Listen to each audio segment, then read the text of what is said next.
Sir இந்த T3, T4, TSHனா என்ன? அது இம்பாக்ட் கொடுக்குமா, கொடுக்காதா?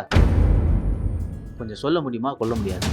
T3, T4, TSH தான் ரொம்ப முக்கியம் நம்ம பாடிக்கு. பல தடவை சொல்லியாச்சு. நம்ம சாப்பிட்ற ஐட்டத்தை கொண்டு போய் செல்ல சேர்க்கறதே இந்த T3, T4, TSH. T3 சிம்பிளா சொல்லணும்னா நம்ம இன்ஜின் ஆயில் மாதிரி. அதுதான் இன்ஜினை போய் நம்ம ஆக்டிவேட் பண்ற மாதிரி இதுதான் போய் செல்ல போய் ஆக்டிவேட் பண்ணுது. T4ன்றது ரிசர்வ். நம்ம எப்படி ரிசர்வ் பெட்ரோல் வச்சிருக்கிறோம் அந்த மாதிரி அது ரிசர்வ். எப்பப்ப தேவையோ அப்போ T3 கன்வெர்ட் ஆகுது பாடியிலே, அது போய் ஆக்ட் ஆகுது. TSHன்றது நம்ம டிராஃபிக் சிக்னல் மாதிரி மேலேருந்து சிக்னல் கொடுக்கும். என்னம்மா பத்தலை, கொஞ்சம் ஜாஸ்தி பண்ணுங்க அப்படின்ற போது அது சிக்னல் கொடுக்கும்போது T4 உற்பத்தி ஆகி T3 கன்வெர்ட் ஆகி வேலை செய்யுது. இதெல்லாம் நீ ஒழுங்கா இருந்தால் தான்ப்பா பாடியை வேலை செய்யும். இப்படி கேட்டுட்டியே. அதே மாதிரி low T3, low T4, high TSHனா hypothyroid. Low TSH, high T3, high T4னா ஹைப்பர் தைராய்டு. இப்போ புரிஞ்சுதா எவ்வளோ முக்கியம்னு?